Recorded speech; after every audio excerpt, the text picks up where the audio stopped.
அனைவருக்கும் இன்றைய 2026ஆம் ஆண்டு பெண்கள் தினத்திலே ஆண்கள் பெண்களுக்கான உரிமை தொடர்பாக பேசுவதில் நாங்கள் மகிழ்ச்சி அடைகின்றோம்.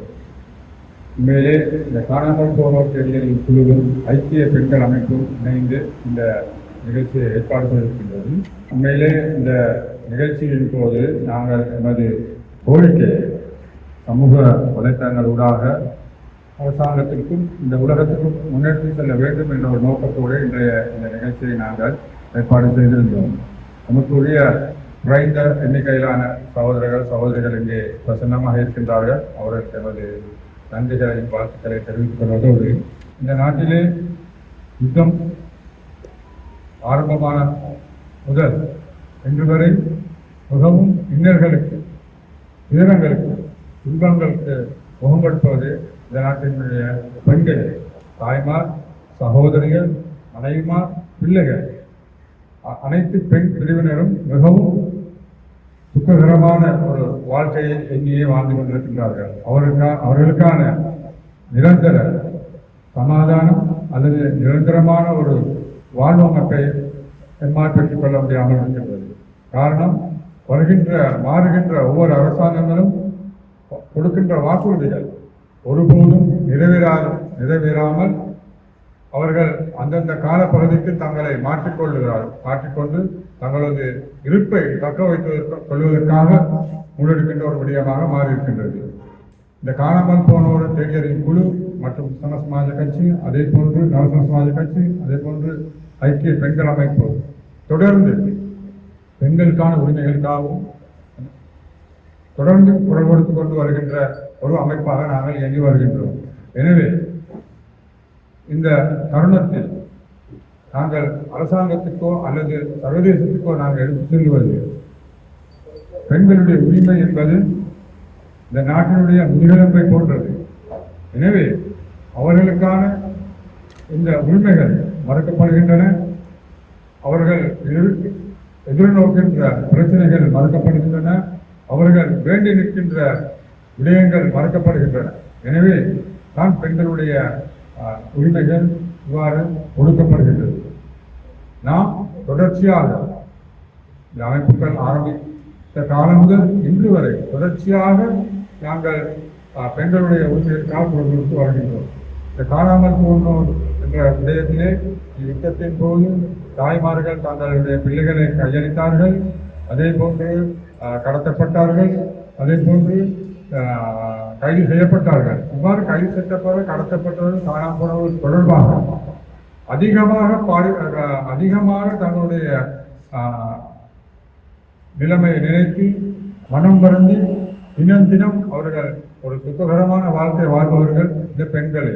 எனவே இவர்களில் பெண்கள் தாய்மார்களாக இருக்கலாம், மனைவிமார்களாக இருக்கலாம், பிள்ளைகளாக இருக்கலாம், பெண் பிள்ளைகளாக இருக்கலாம். அவர்களே மிகவும் மோசமான ஒரு சூழலுக்குள் தள்ளப்பட்டிருக்கின்றது. ஆண்கள் ஓரளவுக்கு இதிலிருந்து வெளிப்பட்டு தங்களுடைய அன்றாட செயல்பாடுகளை செய்து கொண்டு முன்வருகின்றார்கள். ஆனால் இந்த பெண்கள் தங்களுக்கு ஏற்பட்ட இந்த நிலைமையை எண்ணி வருந்துவதோடு அவர்கள் ஒரு மன அழுத்தத்திற்கு ஆளான ஒரு பெண்களாகவே அதிகமானோர் காணப்படுகின்றனர். சில பெண்களை நான் சந்தித்த பொழுது அவர்கள் மனநிலை கூட பாதிக்கப்பட்ட ஒரு நிலையிலே வாழ்ந்து கொண்டிருக்கின்றார்கள்.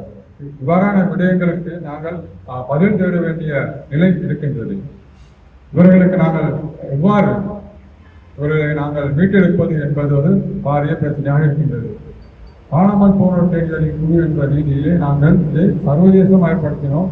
சர்வதேசமயப்படுத்தி அவர்களுக்கான விடையை தேடுவதற்கான முயற்சிகளை மேற்கொண்டாலும் இந்த விட எம்மால் இந்த காணாமல் போனோர் தொடர்பான எந்த விதமான ஒரு முன்னேற்றகரமான ஒரு விடயத்தையும் எம்மால் காண முடியாமல் இருக்கின்றது. உண்மையிலே இங்கே வருகை தந்திருக்கின்றார் சட்டத்தரணி அவர்கள் கூட இந்த பெண்களுடைய அவள் நிலையை கண்டு சுயமாக அவர்களுடைய நிலைமையை கண்டறிந்து நீதிமன்றத்தின் ஊடாக அவர்களுக்கான ஒரு உண்மையான நிரந்தரமான ஒரு விடையை பெற்றுக் கொள்வதற்கு தினம் முயற்சிப்பதோடு போராட்டங்களை முன்னெடுத்து வருகின்றார். இவ்வாறானவர்களோடு தான் நாங்கள் இணைந்து செயல்படுகின்றோம். ஆகவே எதிர்காலத்தில் இந்த பெண்களுடைய உரிமைகள் தொடர்பாக அவர்கள் அவர்கள் கோருகின்ற உரிமைகள் ஆட்சியாளர்கள் உண்மையிலே பெற்றுக் கொடுக்க வேண்டும் என்று நாங்கள் நினைக்கின்றோம்.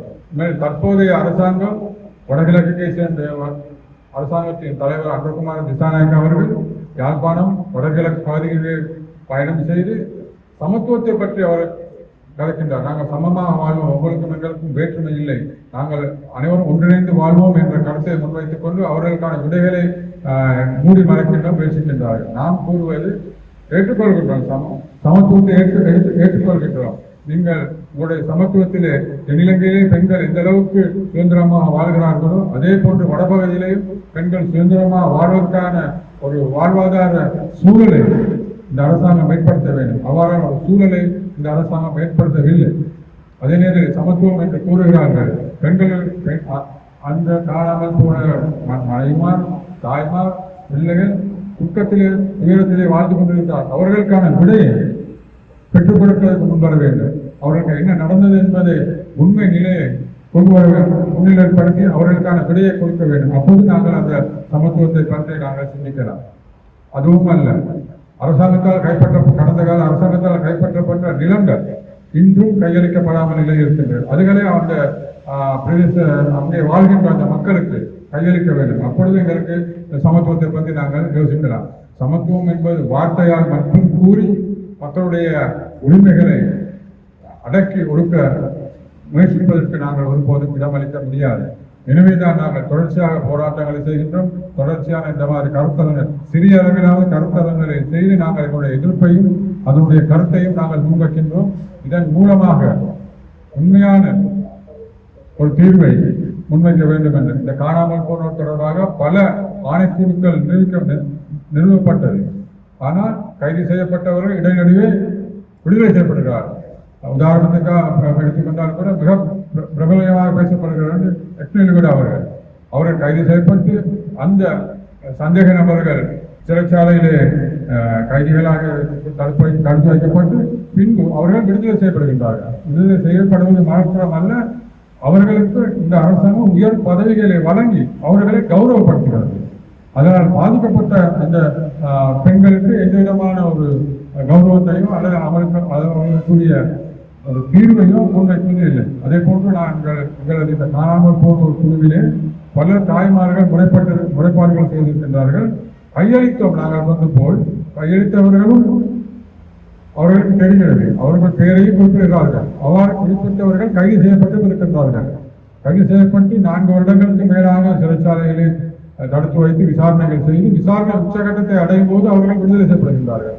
காரணம், உயர் தரத்திலே இருக்கின்ற உயர் அதிகாரிகள் இந்த கைதுக்குள் சிக்குவார்கள். எனவே எமது ஆட்சிக்கு இது ஒரு அழுத்தத்தை கொடுக்கும் என்பதற்காக அவர்களுக்கு பதவிகளை வழங்கி கௌரவித்து இந்த விடயத்திலே கைவிடப்படுகிறது. எனவே நாங்கள் கூறுகின்றோம், இந்த நாட்டிலே பல ஆணைக்குழுக்கள் நிறுவப்பட்டது. அந்த ஆணைக்குழுக்களிலே பல யோசனைகள் முன்வைக்கப்பட்டிருக்கின்றன. அந்த யோசனைகள் அடிப்படையில் தீர்வை பெற்றுக் கொடுத்து இவர்களுடைய ஒரு முடிவை அவர்கள் அந்த தாய்மார்கள் இன்றும் ஆயிரக்கணக்கான நாட்கள் கடந்து இன்னும் போராட்டத்திலே தன்னுடைய உறவுக்கு என்ன நடந்தது என்றுதான் கேட்கிறார்கள். எங்கள் உயிரோடு கொண்டு வந்து தாருங்கள் என்று கேட்கவில்லை. அவர்களுக்கு என்ன நடந்தது என்பதை முதலில் அறிவித்தால் இந்த அரசாங்கம் அறிவிக்க வேண்டும். அப்போதுதான் நாங்கள் சமத்துவத்தை பற்றியோ அவர்கள் அரசாங்கம் கூறுகின்ற விடயங்கள் பற்றியோ நாம் சிந்தித்து செயல்பட முடியும் என்று கூறி இந்த இன்றைய பெண்கள் தினத்திலே நாங்கள் அனைவரும் ஒன்றிணைந்து, ஆண்களாக இருக்கலாம், ஆனால் பெண்களுடைய உரிமைகளை பாதுகாக்க வேண்டும், அவர்களுக்கான உரிமைகளை பெற்றுக் கொள்வதற்கான முயற்சிக்கான போராட்டங்களை அனைவரும் ஒன்றிணைந்து எதிர்காலத்தை முன்னெடுக்க வேண்டும் என்று கேட்டுக்கொண்டு விடைபெறுகின்றேன். நன்றி.